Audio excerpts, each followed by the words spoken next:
The wind turbines shed a chemical called PFAS, which is, you just have to look up PFAS. It's known as the forever chemical. It's what they coat the blades with that keeps them from wearing out. Each turbine will shed 137 pounds of that a year. Once it goes into the ground, washes downstream, gets in the water table, there's no removing it. And it causes all kinds of issues.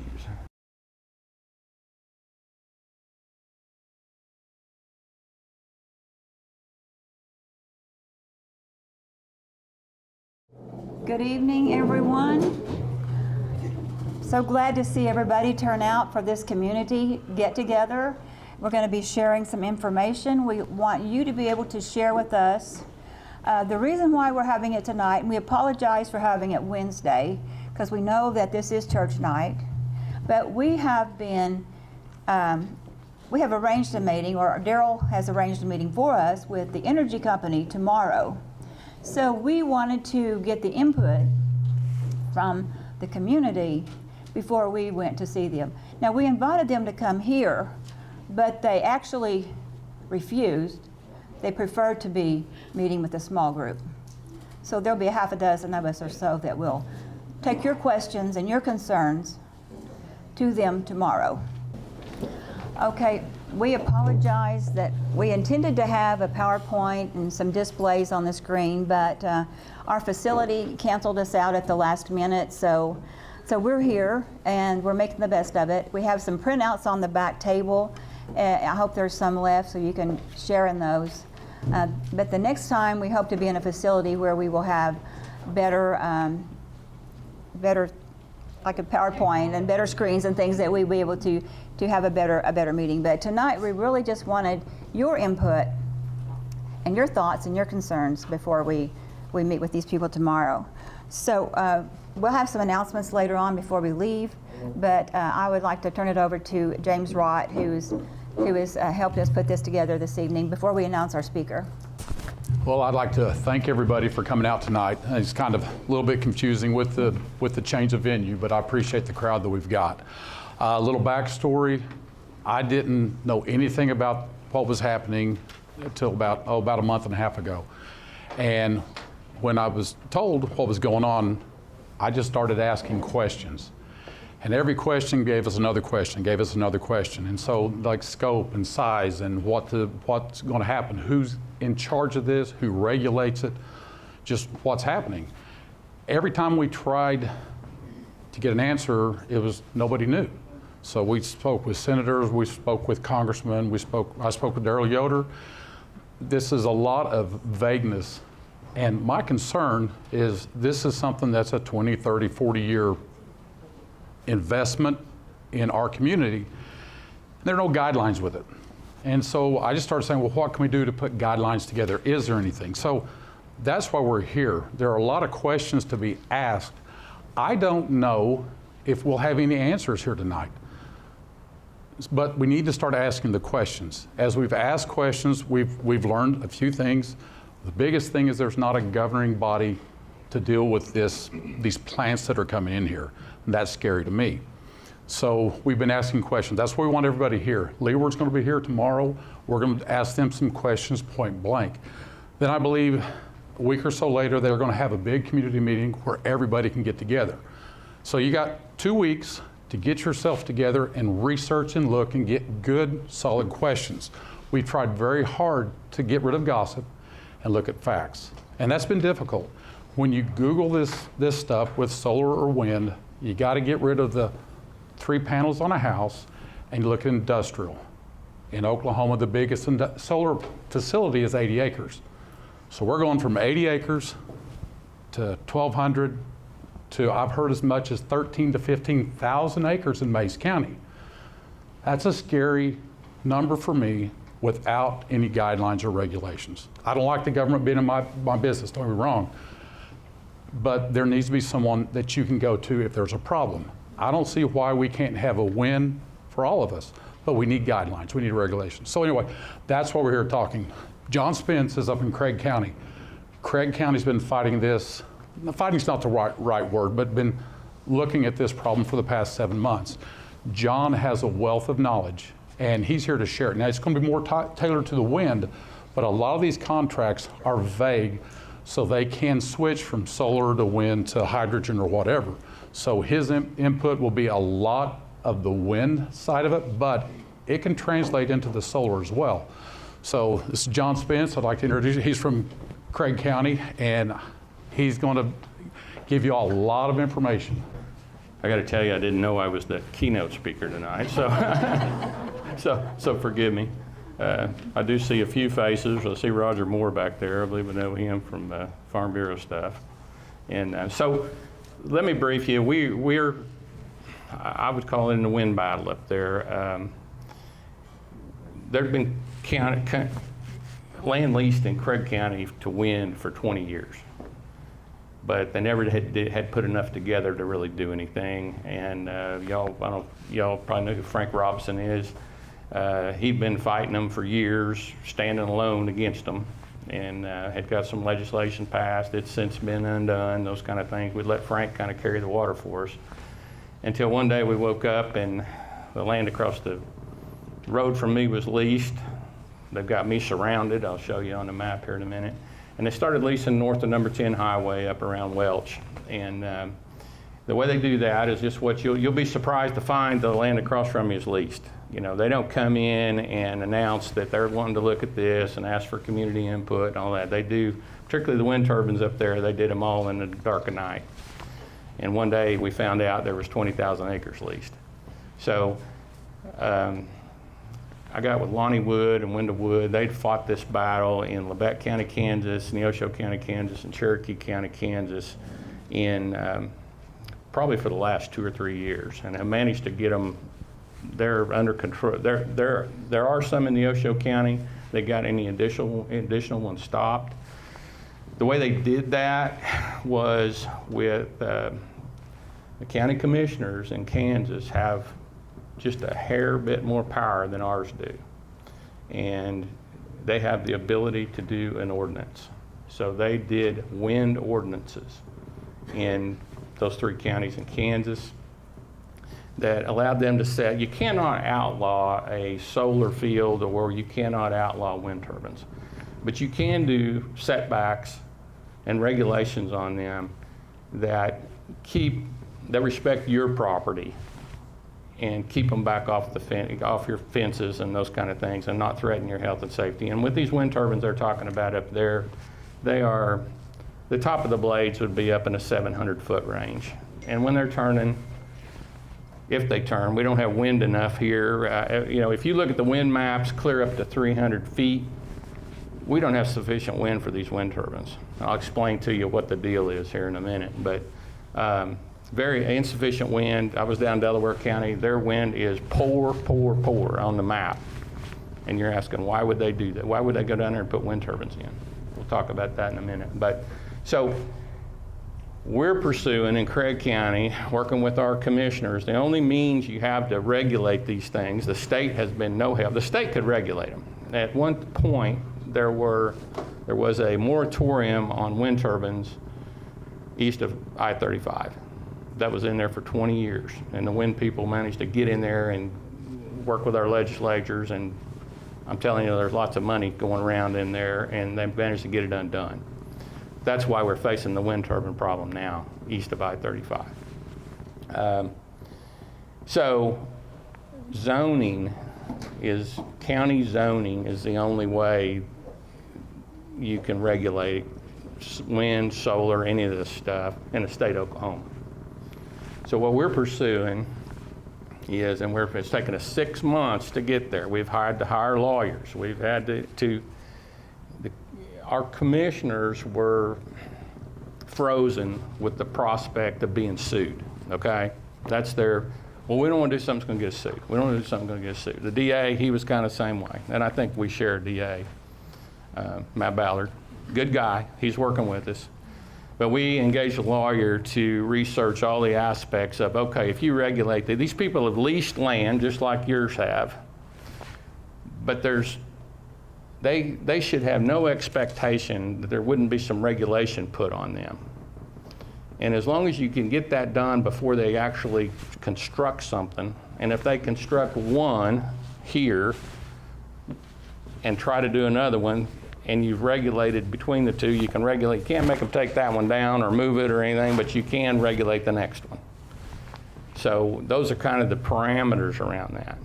So, you know, what we're trying to get up there is, because these things are so huge, they throw stuff off the blades for over half a mile. That's been documented in Iowa. We're trying to get them a half a mile off the property lines, and we'd like to get them a mile off of the house, off an occupied residence. That's what we'd like to do. The other thing that we need to look at, and this is the same thing would hold true for solar, is the decommissioning. So they trade, I mean, whoever you're dealing with now will likely not be the people that build it, and the people that build it will then trade it again, and it'll go through a series of LLCs. There'll be nobody to sue or nobody to settle with, and when it ends at the end, they'll slip out and you'll have a dead solar field sitting there and nobody to clean it up. In this contract I've got, so I had posed that to some people that had actually signed the contract. I said, well, what about decommissioning costs? They said, oh, it's in there. So I go look at it takes $3 million to take a wind turbine down, just let me tell you. I mean, it is a big deal. Contract says, yeah, we'll, 12 months after generation ceases, the wind company will take it down. But if we don't, you can fund it yourself and send us an invoice for what it takes to. That's exactly how it says it right in the contract. So, I mean, you know what's going to happen, right? They're going to take their money and run and say, well, it's in the contract. You can take it. You just take it down and send us a bill, and we'll handle it. It takes a 450-ton crane to work on one. So the contracts are fraught with holes, including this fact that they can mortgage the property. It's as if you had a rent house and you rented that to somebody and said, well, hey, if you need some cash, you can go mortgage my house if you need some cash to operate on. They can mortgage that house. All of this stuff will come right back to the landowner when it goes south, including that mortgage. If they walk away from it, go broke, something like that. So if you show this to a lawyer, one of those contracts to a lawyer that knows anything, they wouldn't touch it with a 10-foot pole.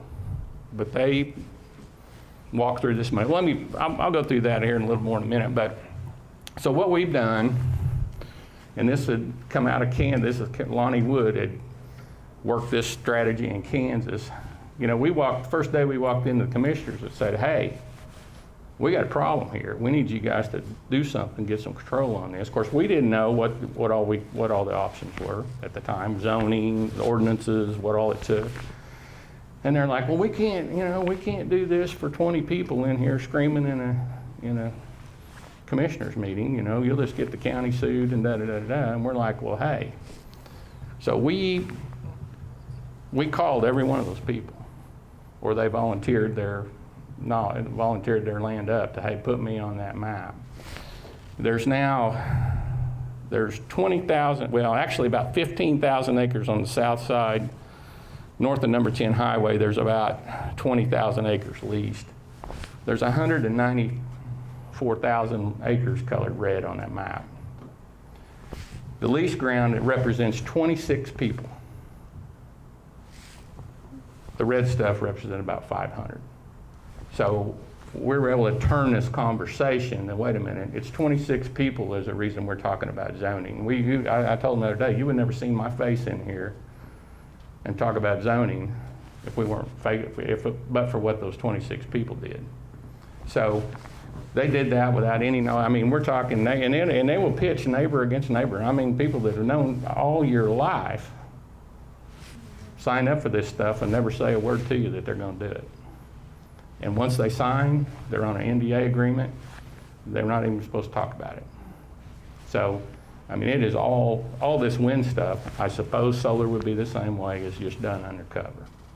So it's quite a deal. So I couldn't understand why people that I'd known for years, cattlemen, had land, I mean, the regular guys, you know, the kind of guys you'd make a deal with over the fence, shake hands and buy land or whatever, you know, just on a word, would do this.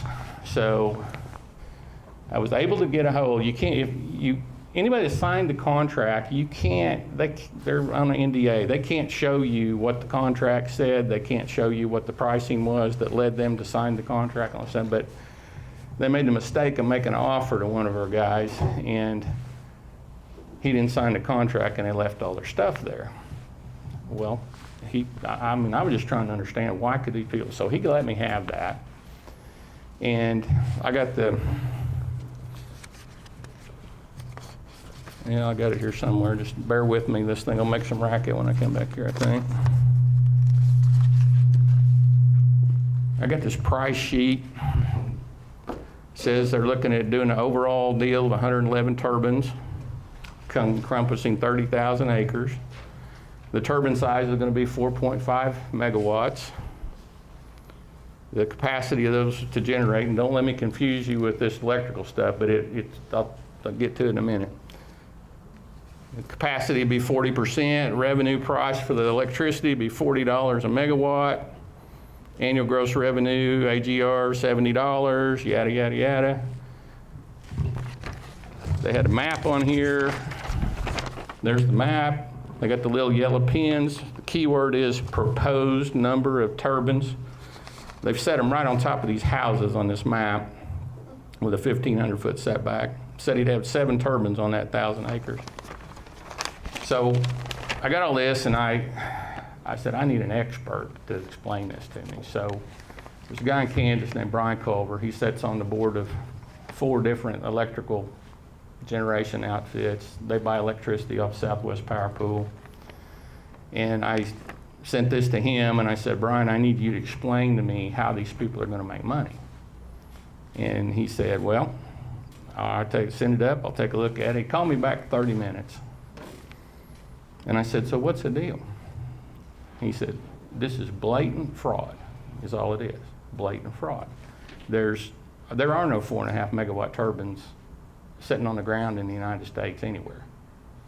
Generally, they'll put 2.2s up. So now the electricity, if they generate electricity, the capacity generates going to be half.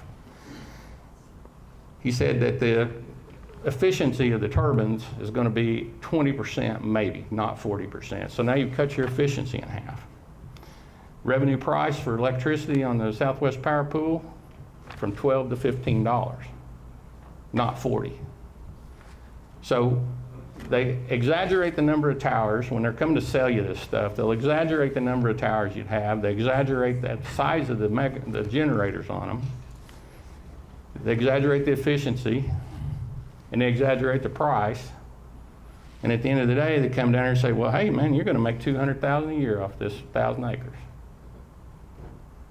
I asked Brian, I said, well, what's the real deal? He said, look down there in the lower corner. He said, here's your minimum lease payment. It was right down here. He said, that's what they're going to make, about $20,000, about a tenth of what they'd sold it to them, you know, the number they used to sell it to them. So I said, well, hey, if they've used fraud to get them to sign this contract, they can get out, right? He said, nope. He said, go look at the contract. They are under no obligation, and it's in this contract, I've got it in my book. They're under no obligation, it says right in there, they're under no obligation to generate any electricity whatsoever. No, we warranty no obligation to generate electricity. So they could just tell this guy's going to make all this money and just use his place to stack all their junk. I mean, they could essentially do that. So it's a racket all the way around. These contracts, to anybody that owns land, sorry for that. To anybody that owns lands, it just scare you to death. So it's 30 years, and you can extend it for 10 years twice, so it can be 50. Tenant has exclusive use of the property, fence to fence.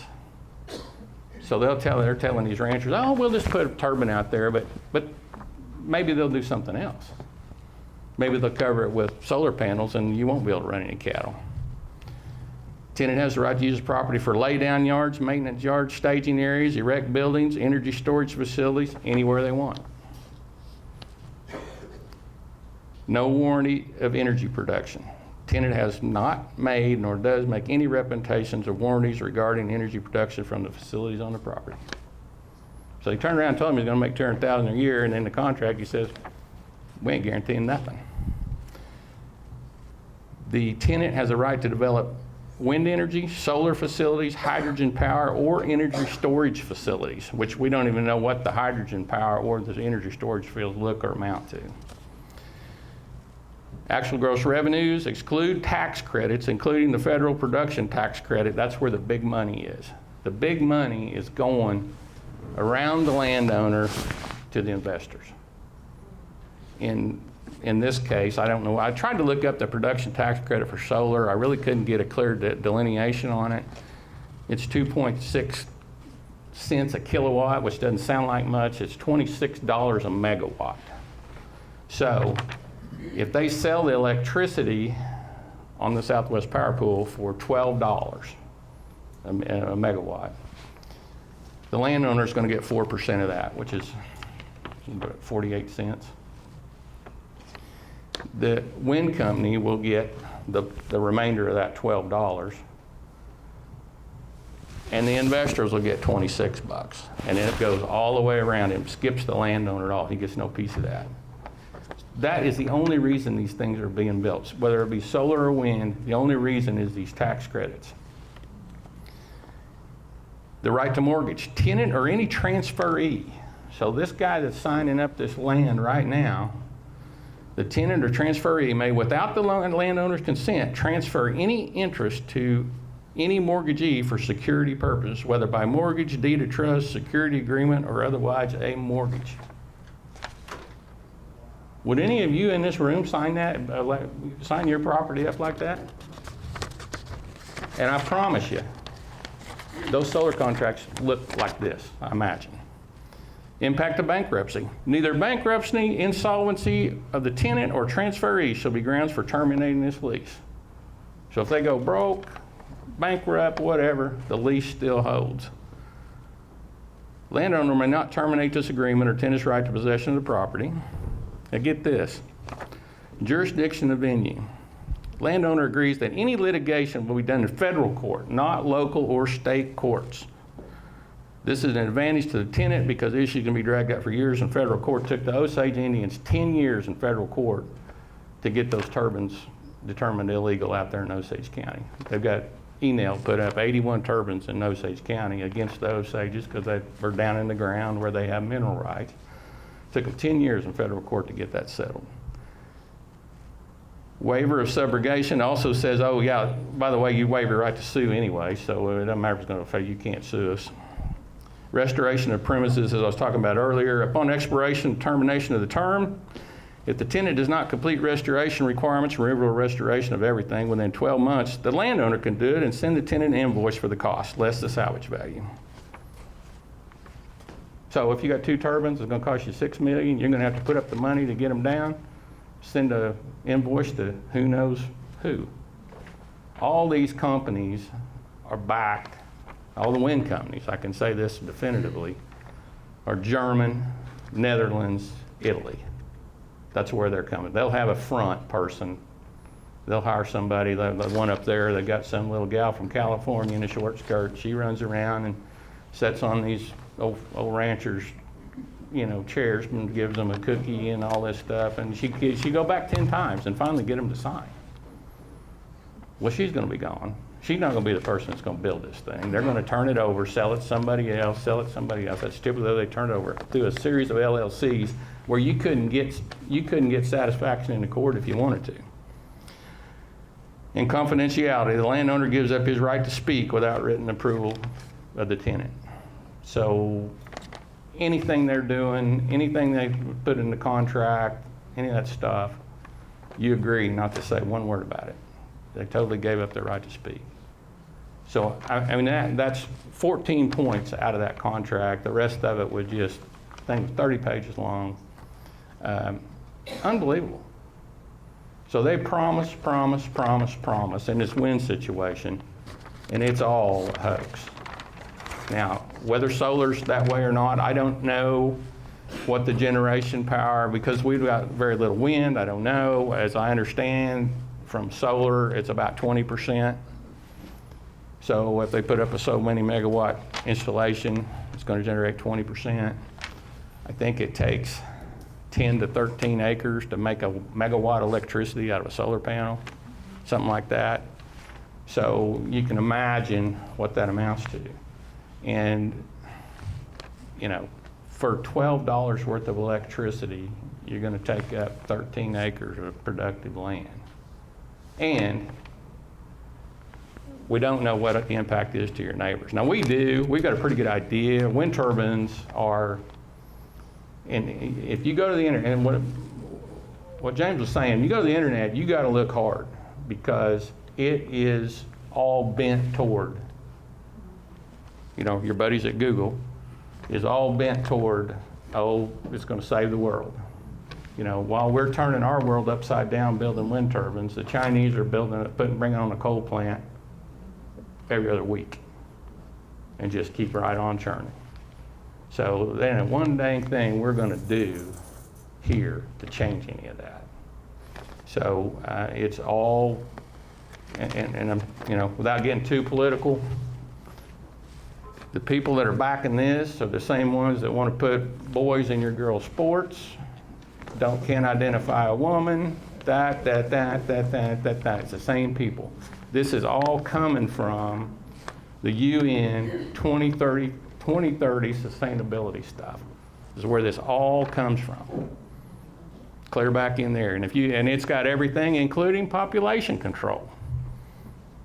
Now they're not trying to do that here yet, but this is all coming from the UN.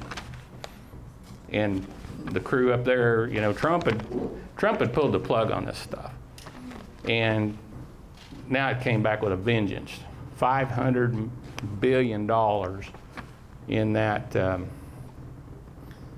what was it, the Inflation Reduction Act. $500 million. And the Inflation Reduction Act is going toward this stuff.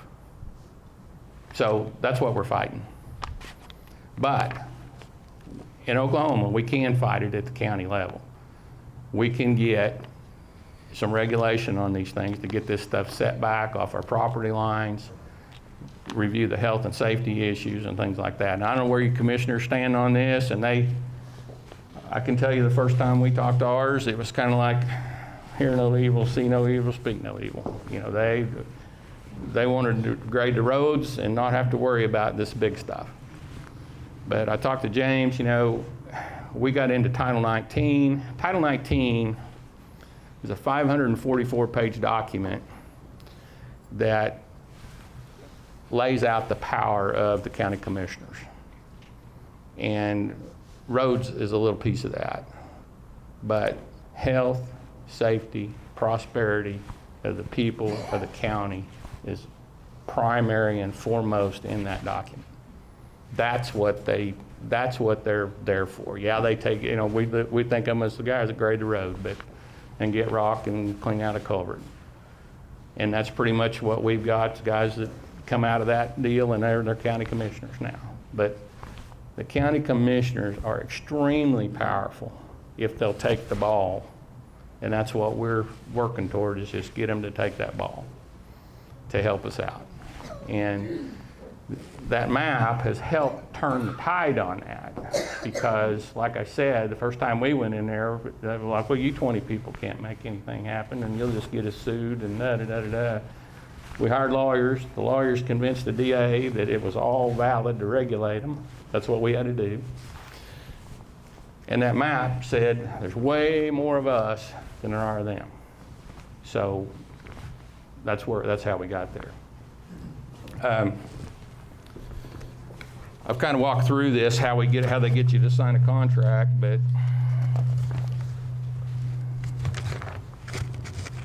I'll read this little piece. Now, Warren Buffett's a cajillionaire, of course. He said, I'll do anything that's basically covered by the law to reduce Berkshire Hathaway's tax rate, said Buffett. For example, on wind energy, we get a tax credit if we build a lot of wind farms. That's the only reason to build them. They don't make sense without the tax credit. So 2019, 2022, the analysis showed Berkshire Hathaway Energy had severely turned the tables on the IRS. They harvested $6.1 billion in tax payments from the federal government. And for the first quarter of 2023, things got really silly when Berkshire Hathaway Energy reported a negative 163% tax rate, meaning the firm literally collected more harvesting tax payments from the federal taxpayers, $363 million, than it did from profits for providing electricity, $223 million.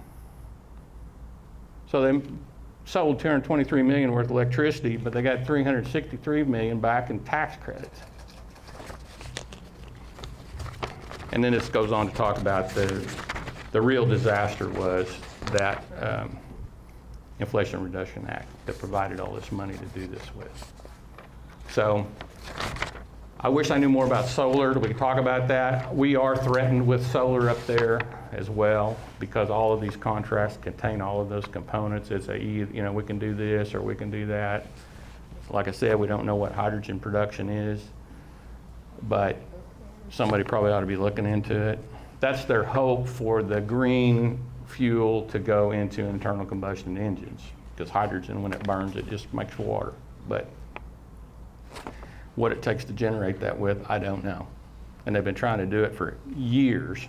So if we were really trying to do green stuff efficiently and not turn our rural areas upside down, we'd be building nuclear plants is what we'd be doing. They are the greenest of the green. And actually, Biden and Jennifer Granholm made a comment on that. They opened up a new $6 billion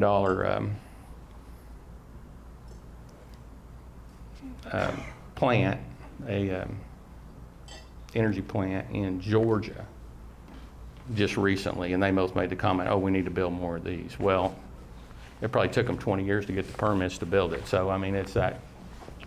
So, has anybody got a question? I mean, that's kind of my take on it. I can answer questions. Like I said, I really can't help you on solar. I got to tell you, if they're talking to you about contracts, you need to be damn careful about what you're looking at. And if you're talking to these people tomorrow night, you need to find out about setbacks. What is are they going to put them up right up to the property line? Are they going to set them back a quarter of a mile from the fence? Those kind of things. We know they generate a lot of heat. Imagine what a parking lot's like when you walk across an black asphalt parking lot. Same theory on this. That black glass just generates tons of heat out there, of which only 20% of it's utilized to generate electricity. The rest of it goes back into the air. We know the wind turbines are affecting weather because they take cool air in the evening that normally where we have moisture settled, they take that cool air and whip it up into the atmosphere and mix it so that it changes the temperature on the ground by about 2 degrees. And if there's enough of them, they can actually change whether you're getting dew and moisture on the ground and all that kind of stuff. I mean, there's all kinds of stuff. The wind turbines shed a chemical called PFAS, which is, you just have to look up PFAS. It's known as the forever chemical. It's what they coat the blades with that keeps them from wearing out.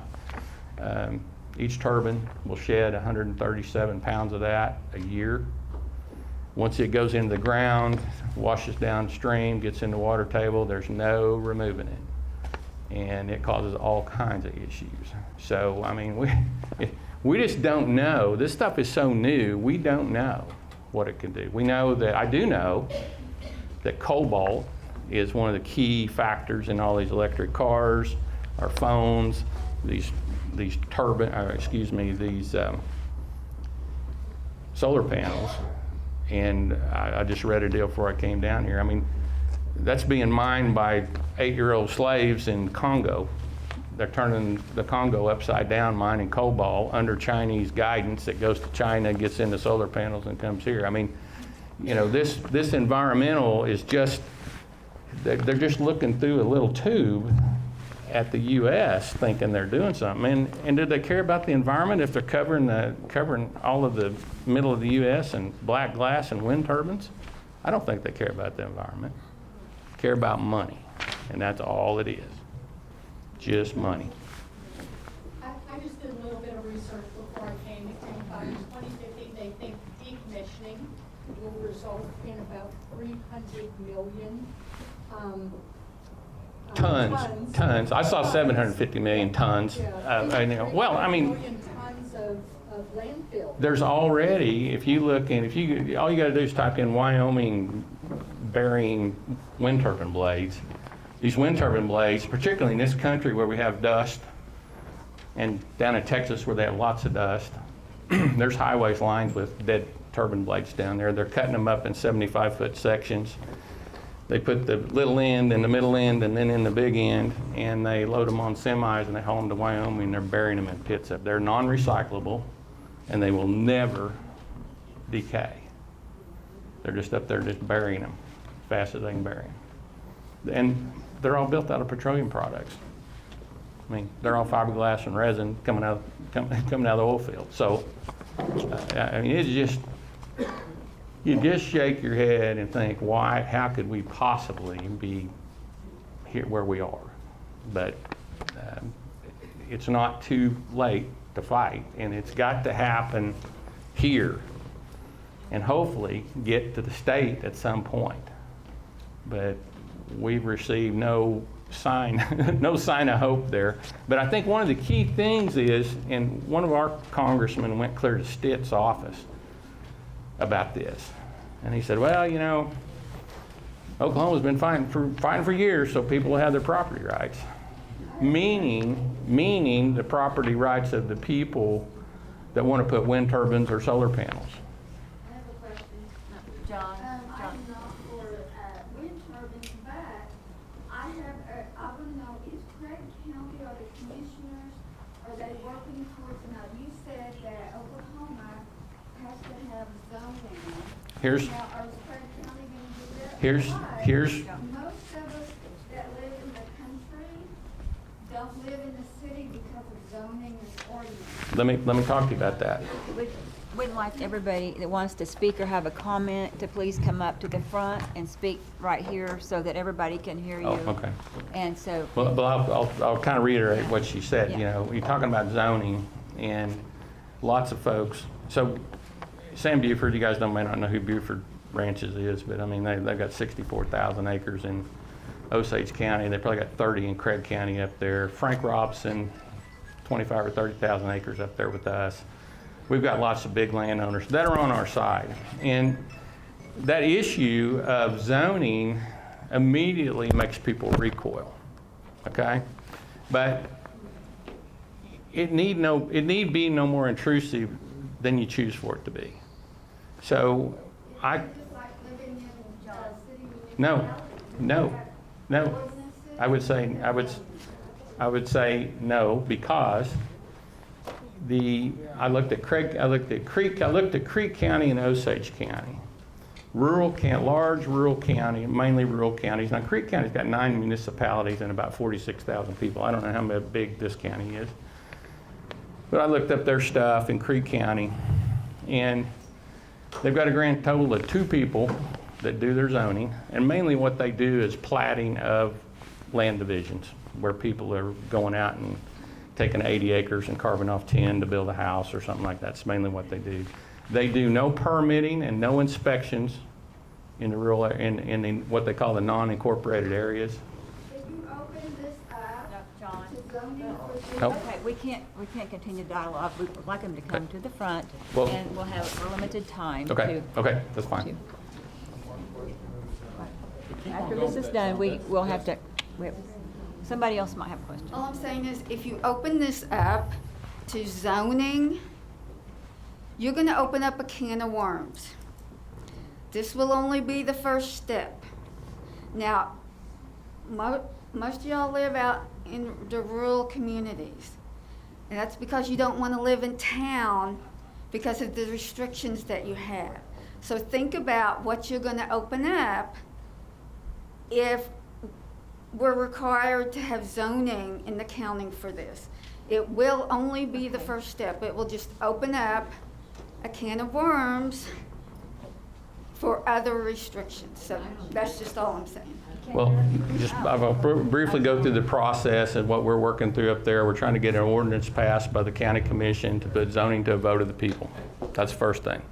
We will have to go through a campaign to explain to people, like I would try to explain here, that the process is they set up a zoning board. The one in Creek County's got 20 people on it. They're appointed by the commissioners. They're businessmen, ranchers out in the unincorporated areas. Don't let this be confused with what Rogers County has, which is where the county and the city zoning is all merged together. In these small counties, you can zone the unincorporated area without having anything to do with these municipalities, and that's what Creek County's got down there. I called Sam Buford to talk to him. They got 64,000 acres in Osage County. I said, Sam, tell me what impact zoning's had on your ranch. I've been ranching out there for 20 years. He didn't even know they were zoned. That's the kind of impact it has, but because Osage County was zoned, they were able to do a wind ordinance on those turbines out there in western Osage County. So unfortunately, that's the only option we have to regulate this stuff in Oklahoma, is via zoning. But it can be a light footprint. Those zoning regulations have to go through the zoning board. They also go out for public comment, multiple iterations. Then they have to be approved by the commissioners.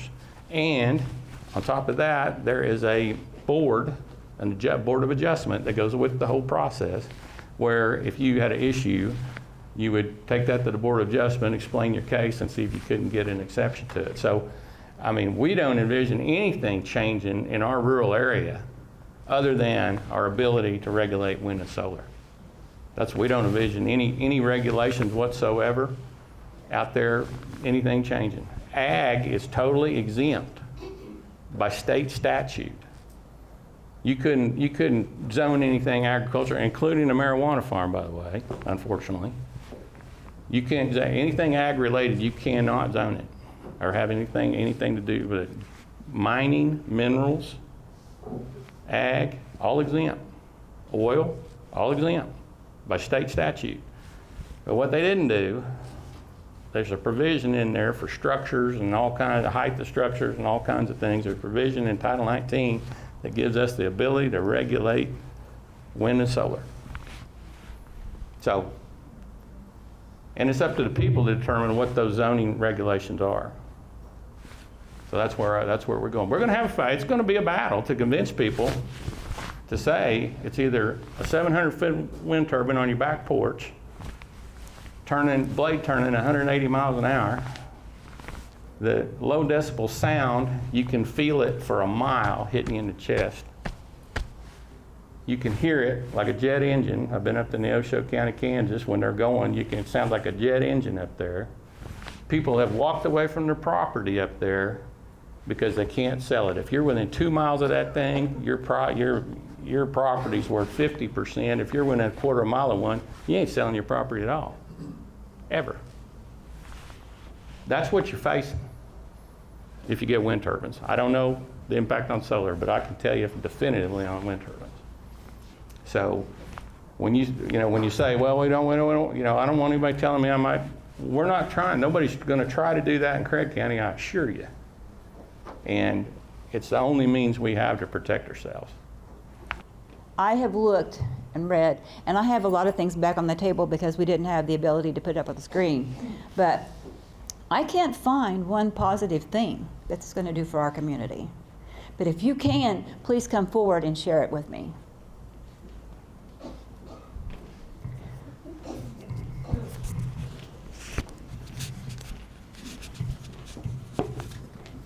You can have that one right there. But you both of them. No, you just Yeah, they're both hooked. Turn around. Yeah, there you go. You done a magnificent job of explaining solar, solar generation. Thank you, thank you.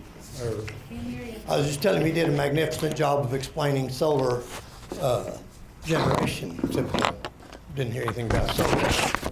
What I said, I need to see the 700-foot turbines. They say there aren't any. That's limited research. You have examined the contracts with Leeward, right? Read through that?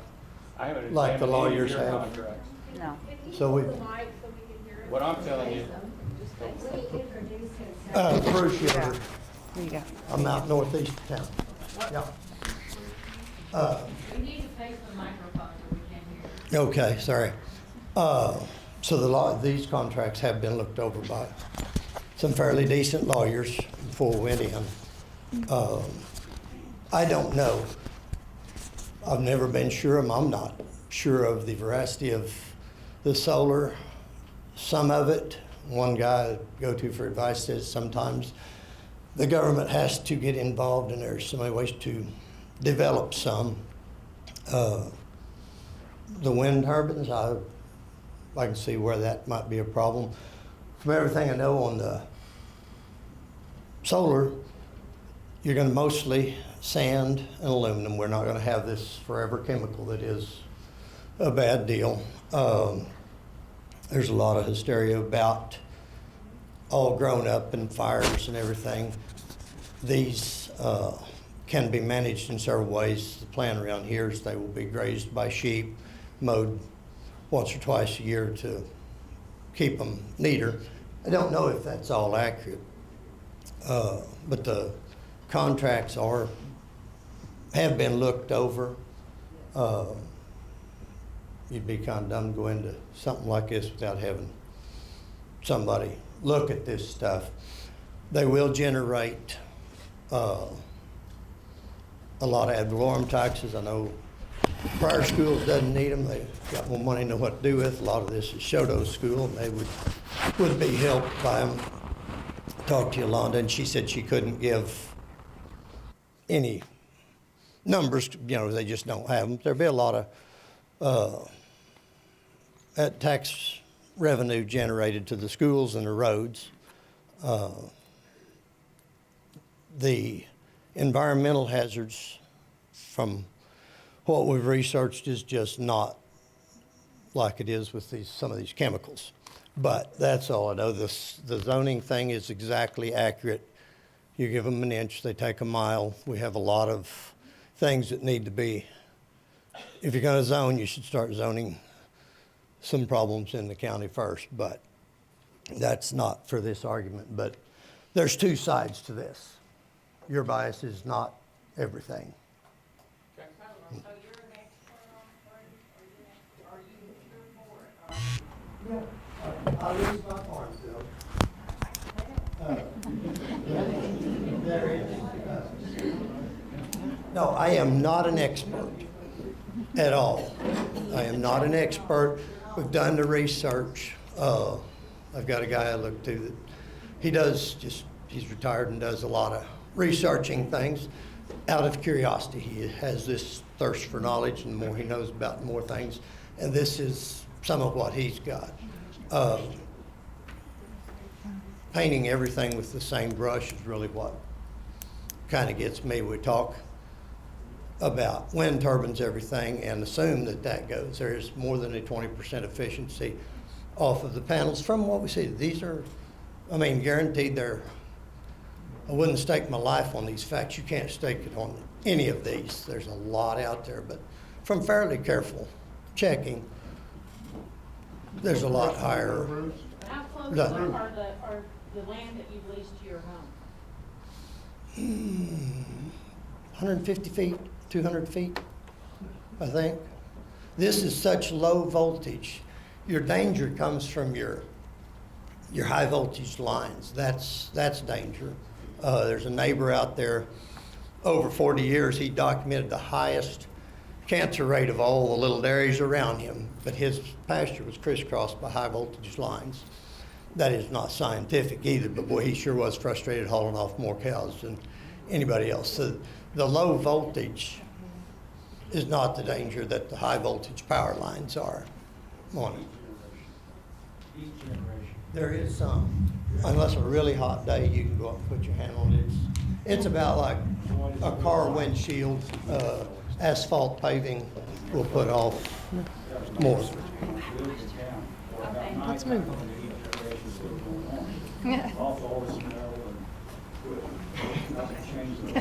John. Don't know.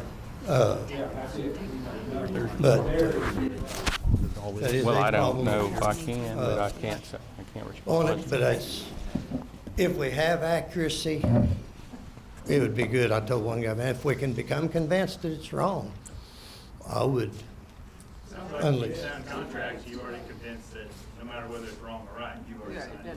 We signed the contract because we believed from checking before we signed it that we were right. If you wouldn't want to sign the thing if you thought you were wrong. Yeah, but you wouldn't want to sign anything that you're not 100% on either.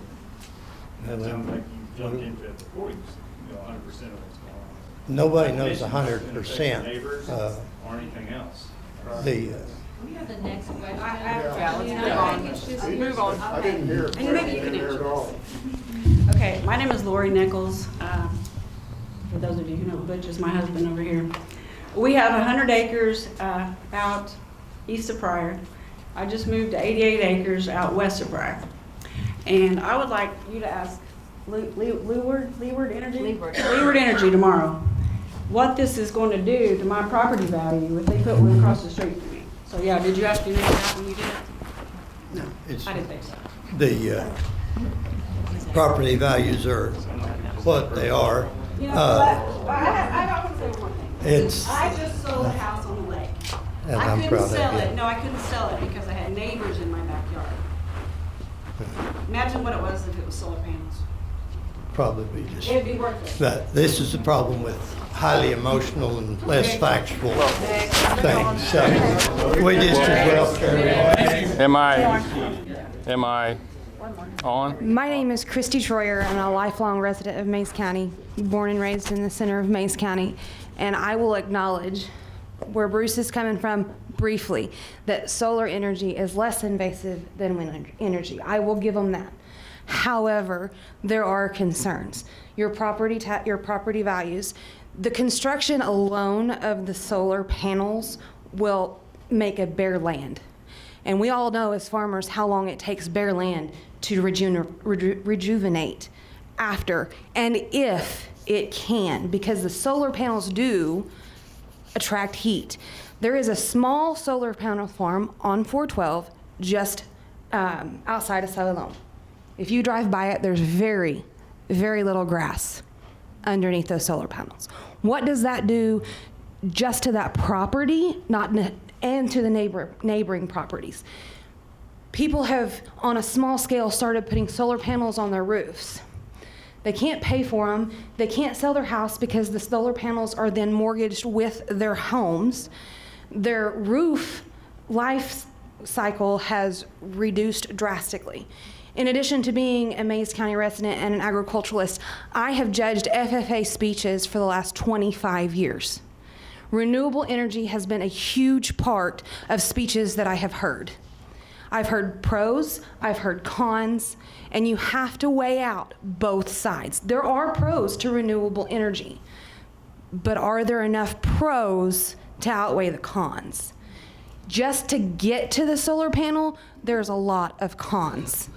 The ecosystem, the water supply, because it will dry up the soil, not just underneath the panels, but in the surrounding areas. The rejuvenation of the soil once it's constructed. How long is it going to take for these solar panels to be constructed? Is it a 5-year plan? Is it a 10-year plan? And again, bringing up, what if it fails? What is the renewable of that panel? He has spoken about the windmills. The panels are not forever. They also have to be replaced. We just experienced a tornado that took out Claremore.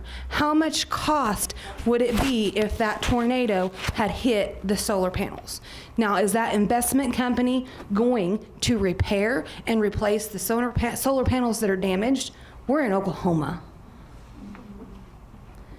no, they're probably going to leave them. And probably, I've not seen a contract.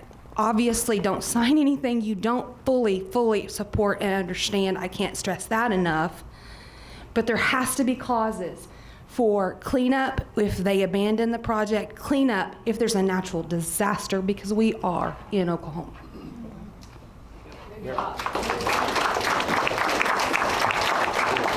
I live here? Or do I need to turn it back on? Turn that thing on. Excuse me. Well, I know this. I know two definitive answers on the property value. Both unoccupied land. One in Texas, a friend of mine inherited 4 years ago, 250 acres down there by Dallas. His uncle, elderly uncle, had signed a wind contract on it. There's no wind turbines on it. He inherited it.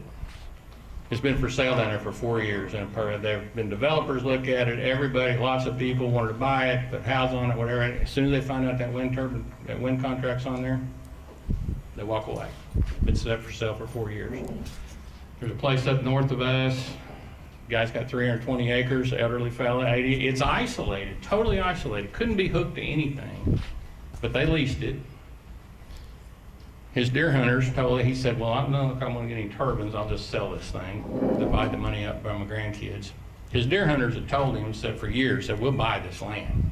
If you wanna sell it, we'll give you $3,000 an acre for it. They came up there, he called them, and they said, well, wouldn't be more than happy to, but you got a wind contract on it. Get that wind contract off, and we'll buy it. No way would they let him, he can't, now he's stuck. He has got no buyer and got no wind turbines. So people do not want to be around this stuff. Most people. These red people on this map do not want to be around this stuff or have it affecting their properties and live for it. You talk about living in the country, not be affected by town. Well, we don't live in the country, not be affected by an industrial plant. And we had no input on it. So our alternative back to zoning, our alternative may just be zoning. So we'll have to have that debate up in our county, and you guys may have to talk about it down here, but we did not make the decision to bring an industrial plant out there across from my house. We just didn't. And we're gonna fight like hell to keep them out, so.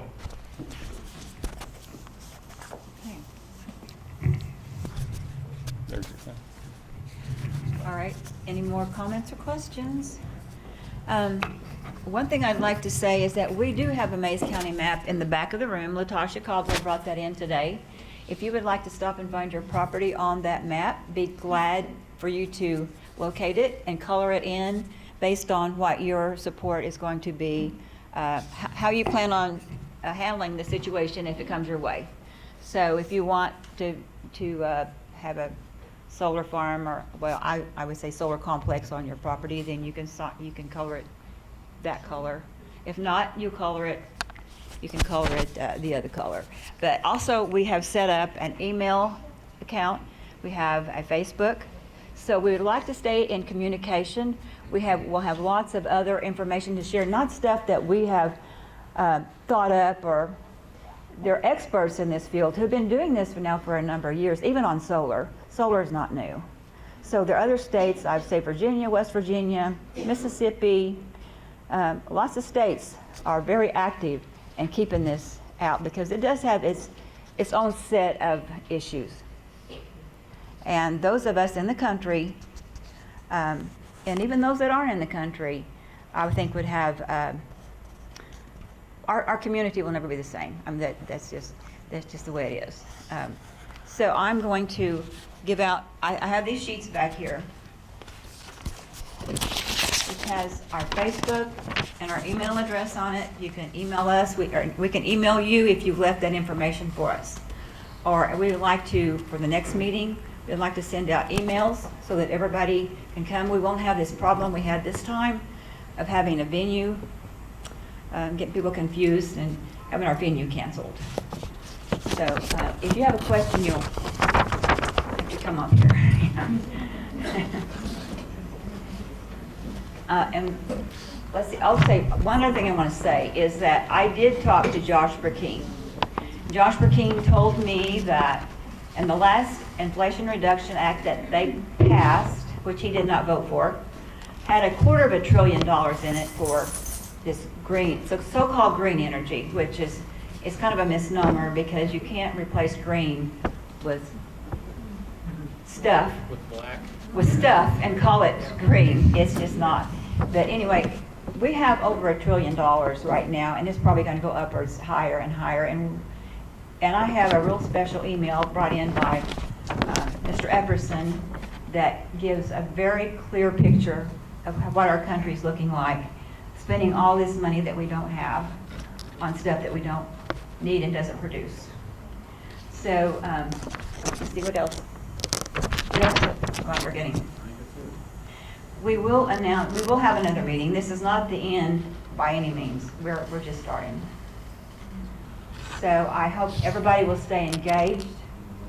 And we need your help. If you have any type of expertise that you can help us organize, keep records, send out emails, answer emails, anything that you think you can provide, venues, we need venues.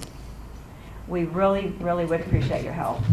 And there is a sign-in sheet over there on that table. You're welcome to sign in with any questions or anything that you think you can contribute to our cause. Okay. Question I got is how efficient is a solar panels going to be?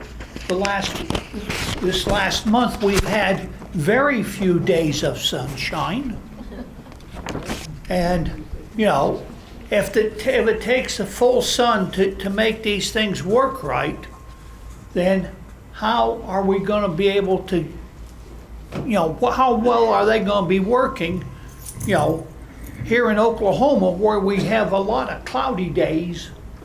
Well, the answer for that is all of these types of energy have to be backed up by some type of fossil fuel.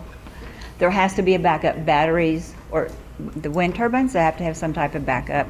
Solar has to have a backup. No, it's not that efficient.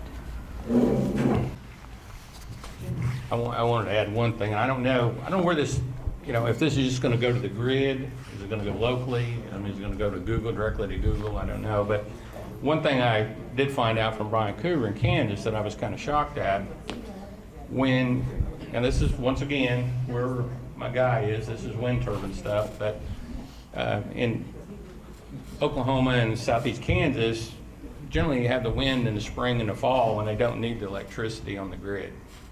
It's in the heat of the summer and the dead of the winter is when the grid needs juice.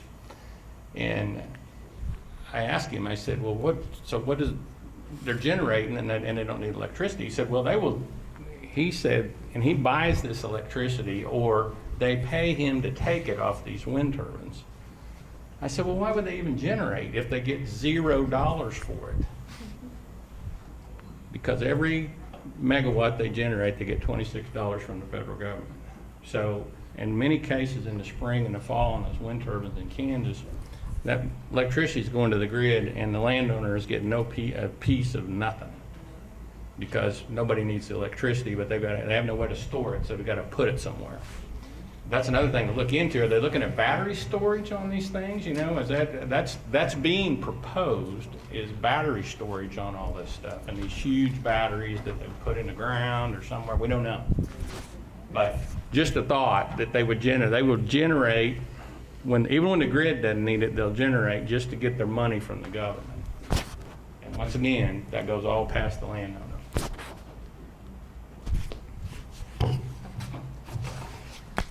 We can do that in there. Good evening. My name is Latasha Cobbler. I live in Locust Grove. So something that we're being faced with right now is wind turbines. So I've done a lot of research on that, not so much on the solar, and we've heard a lot about turbines. So I'm not going to talk about it, but something I have come across is insurance companies are no longer insuring properties that put solar or wind on there. So a good question if you're looking at a lease or being presented with one is to call your insurance company and ask them if that's going to be something they're going to continue carrying you or not. And that's all I had to say. And see me in the back if you want to mark your property for yes or no. No judgment here. We're just going to, kind of do what they did and keep an eye on what's happening around us with our neighbors. And yeah, thank you. There's been a lot of information here, and no one is saying anybody has all the answers. That's why we're here, to ask the questions. Some people like it, some people don't. The big fear is there's no guidance. You make a contract with this company, and this company leaves, and they give it to this company, and then this company happens. So you might feel real comfortable with the person you're visiting with. Who's going to hold them accountable? That's where we're asking accountability. And this 50-year lease, this could be your great-grandkids. Are they going to be dealing with a Superfund site where property values are devalued?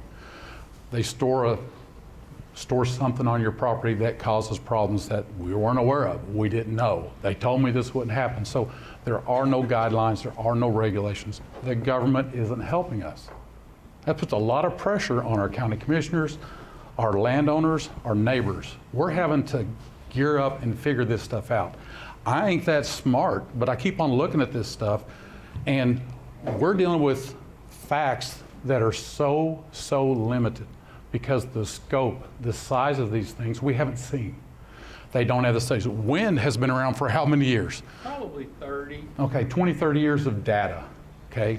The biggest farm in Oklahoma is 80 acres, farm. There's a crock. It's not a farm. It's an industrial solar facility. They're putting this in and softening the blow. So they're basing this off 80 acres. Leeward, the company that's coming in here, they've got one going into Frio, Texas, 2,500 acres. Not a lick of grass. Now, is it because it's desert or whatever? I don't know. We're going to find out. But my concern is when we visit with these people, they may be the best people out there. They may be the diamond. They're going to do everything perfect. Guy steps out of the meeting, he finds out his boss sells that lease to Bill over here, and Bill's a joke. And he's going to come in and sabotage everything that Leeward did. Or maybe Leeward's bad. I don't know. We don't know. But there's no one to go to. So you as a landowner, where do you go for help? If they don't fulfill their contract, where do you go for help? As a neighbor, where do we go for help? That's unfathomable to me. And that's where we're having our questions. So there are a lot of questions. As you look at this, a lot of data is hard to come by. Estimates 7 to 10 degree heat island effect.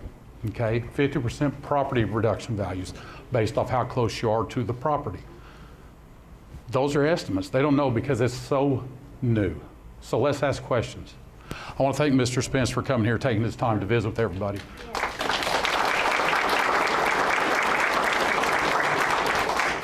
I know we haven't answered many questions, but I hope we've at least got you thinking.